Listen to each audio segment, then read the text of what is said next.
नमस्कार।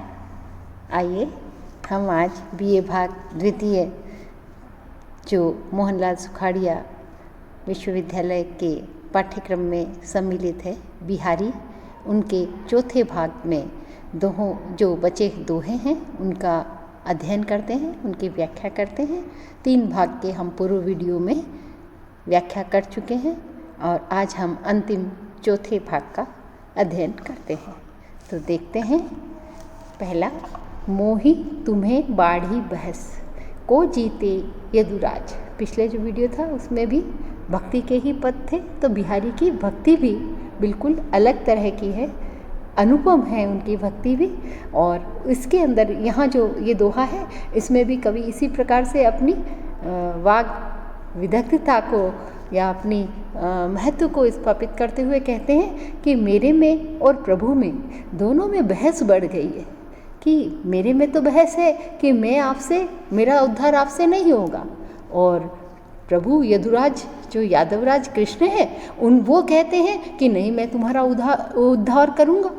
तो इस प्रकार की बहस हो गई है। अब देखते हैं कि कौन अपने अपने में तो पाप करने की और आप उद्धार करने की, दोनों अपने अपने विरोध की कौन अपनी लाज पूरी तरह से निभाता है। अर्थात कितने अलग तरीके से ठाकुर जी से यानी प्रभु से अपने उद्धार की प्रार्थना करी है, क्योंकि प्रभु तो उद्धार करने के लिए सोच लिया है तो वो तो करेंगे ही, लेकिन मैं पाप करने के लिए सोच रहा हूँ, आप मेरा उद्धार नहीं कर सकते, पर प्रभु कह रहे हैं कि नहीं, मैं तो तुम्हारा उद्धार करूँगा।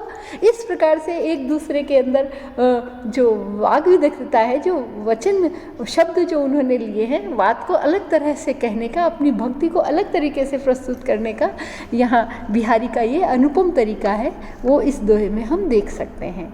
देखो अगला जो पद है वो प्रकृति सौंदर्य, प्रकृति को लेकर उन्होंने यहाँ वर्णन किया है। समय पलटे प्रकृति, जैसे समय बदलता है प्रकृति भी बदल जाती है, कभी गर्मी है, कभी सर्दी है, कभी पुनः बारिश है, तो समय भी प्रकृति का बिल्कुल अलग अलग बदलता रहता है थोड़े थोड़े दिनों में। कौन तजे निज चाल, और कौन ऐसा है जो समय को बदलते हुए, प्रकृति को बदलते हुए अपनी चाल को नहीं बदलता। क्योंकि अब हम ये कहते हैं कि नहीं भाई, हम तो गर्मी में भी सर्दी के कपड़े पहन सकते हो, या सर्दी में भी गर्मी के ही कपड़े पहने रहेंगे, वो भी नहीं कर सकते, या हम वैसा ही भोजन करेंगे, वह भी नहीं कर सकते। तो हमें बदलना ही होगा। कौन ऐसा है जो समय बदलने से, प्रकृति बदलने से अपनी चाल को नहीं बदलता है।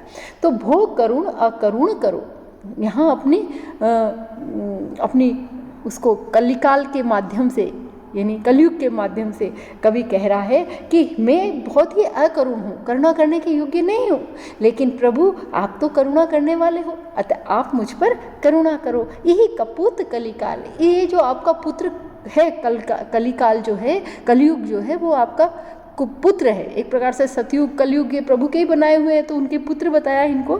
तो इस कलिकाल जो कुपुत्र है, इस कुपुत्र में भी सब चीज़ बदल गई, तो हम भी अच्छे भक्त कैसे बन सकते हैं? हम भी अच्छे कैसे? सतयुग में तो हर व्यक्ति अच्छा था, अच्छा कर्म करता था, अच्छी तरह से अपने आप को ईश्वर का आराधना करता था, पाठ करता था, सब काम करता था, तो आप उसका उद्धार कर देते थे। अब कलयुग है तो वो पहले ही तरह थे, तो अपना उद्धार नहीं कर सकता।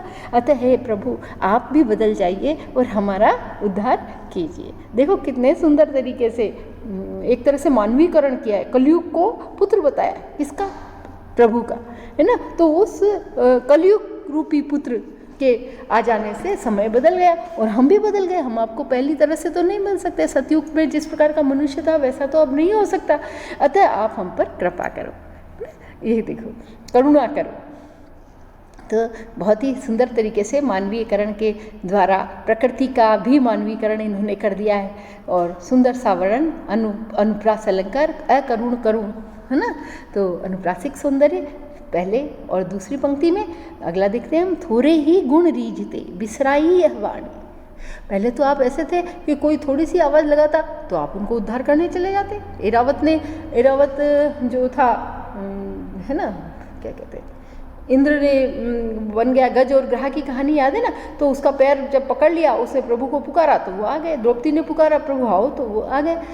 इसी प्रकार से सबका आपने थोड़े से गुणों में रीझ कर वह जो आदत थी वो आपने आजकल बिसरा दी, भुला दी है।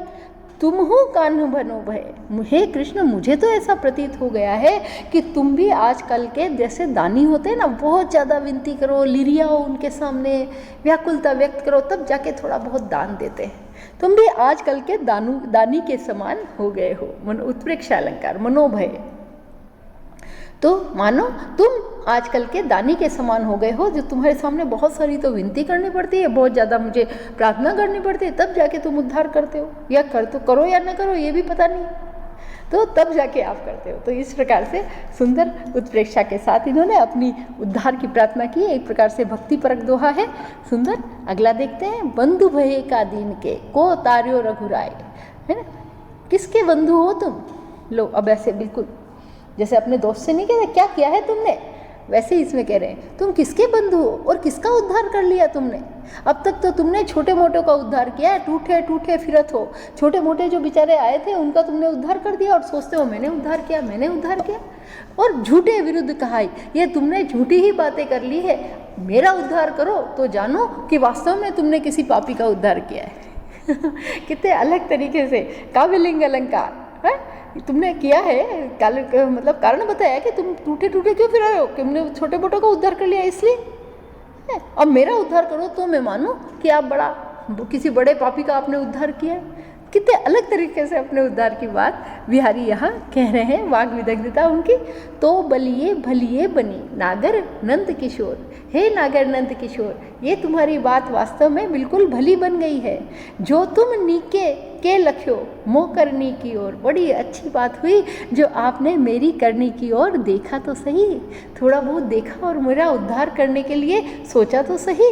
अर्थात उनको इतनी बार कह दिया तो प्रभु ने उनकी तरफ देखा। यह भी पुनः भक्ति उनकी कि आप बलिए, बहुत ही अच्छा किया आपने जो ये भला किया है। हे नागर नंद किशोर, आपने मेरी तरफ देखा तो सही, मेरी करने की ओर देखो तो सही कृपया, है ना। तो इस प्रकार से भक्ति करके खुद का उद्धार करने का। शीश मुकुट कटी काचनी करली मुरली, यह प्रसाद गुण का सुंदर वर्णन है। कृष्ण के सौंदर्य का वर्णन इसमें है। सिर पर मुकुट है, कमर में काचनी है, हाथ में मुरली है और हृदय पर मलमाला है। हे प्रभु, इसी स्वरूप में आप मेरे हृदय के अंदर हमेशा विहारी लाल, है ना, हमेशा विहरण करते रहे। यहाँ बिहारी शब्द का श्रेष्ठ है, एक तो बिहारी कवि स्वयं का और दूसरा विहरण करने वाले, सदा सब उसमें विहार करने वाले, मेरे हृदय के अंदर विहार करने वाले। हे प्रभु, इस स्वरूप में आप मेरे हृदय में बस जाए। तो सुंदर वर्णन प्रसाद गुण के द्वारा अनुप्रासिक सौंदर्य यहाँ कवि के जो कृष्ण का वर्णन, सुंदर वर्णन उसमें किया है। अगला देखते, जो है हूँ त्यों होंगो, हे हरि अपनी इच्छा, जो होगा जो हो जाएगा, मैं तो अपने तरीके से चलूँगा। कोई हठी बेटा नहीं कहता है घर के अंदर माता पिता से, माता पिता कह रहे हैं अच्छा करो, ये तो जो होगा जैसे हो जाएगा, मैं तो ऐसे ही रहूँगा। ऐसे ही बिहारी कह रहे, हट न करो अति कठिन है। मानो कृष्ण हट कर रहे हैं उनसे कि मैं तो तुम्हारा उद्धार करूँगा, और वो कह रहे हैं कि मेरा उद्धार करना बहुत कठिन है, आप मुझसे हट मत करो। कितने सुंदर भाषा, छोटे से शब्दों में, बहुत छोटे के अंदर, और इसके अंदर व्यंजना है। व्यंजना ये है कि मानो प्रभु जो है वो उनका उद्धार करने के लिए हट कर रहे हैं। ये इसके अंदर हमको समझाने का एक तरीके से अप्रस्तुत रूप में विधान इसके अंदर व्यक्त किया गया है कि आप मुझसे हट मत करो, मैं तो हूँ जैसा ही रहूँगा और अपने तरीके से ही काम करूँगा, आप मुझे उद्धार करने का प्रयास मत करो। कितना भक्ति परक दोहा प्रभु से उन्होंने इसके अंदर किया है। अपने अपने मत लगे वादी मचावत शोर, संसार में सब लोग अपने अपने तरीके से ईश्वर की आराधना करते हैं, भक्ति करते हैं, धर्म को फैलाते हैं, इन्हें हर तरह से अपनी मत को उन्होंने स्थापित, वादी अर्थात अपने अपने मत को स्थापित करने के लिए शोर मचा रहे हैं। जो त्यों सबको सही को एक के नंद किशोर, लेकिन मूल तो एक ही है, किसी भी प्रकार वो कर रहा है, पर एक मूल श्री कृष्ण या परम परमात्मा को ही वो से रहे, अर्थात उन्हीं की उपासना कर रहे हैं। सब लोग अपने अपने तरीके से कर रहे हैं, लेकिन अंत में जाकर यह एकेश्वरवाद की स्थापना यहाँ पर बिहारी ने की है ना। एको अहम द्वितीयो नास्ति, वे ही हूँ, दूसरा कोई नहीं है। ये बात इस पद के अंदर, इस दोहे के अंदर उन्होंने स्थापित की है। बहुत सुंदर पंक्तियाँ भक्ति के, ये अंतिम पद बिहारी के काव्य में भक्ति, रीति और नीति तीनों की त्रिवेणी बहती है। ये हमें इस पाठ के अध्ययन में ज्ञात हुआ और बिहारी अनुपम कवि है। इसके जो व्याख्या है हम PDF के माध्यम से भी पढ़ेंगे जानेंगे।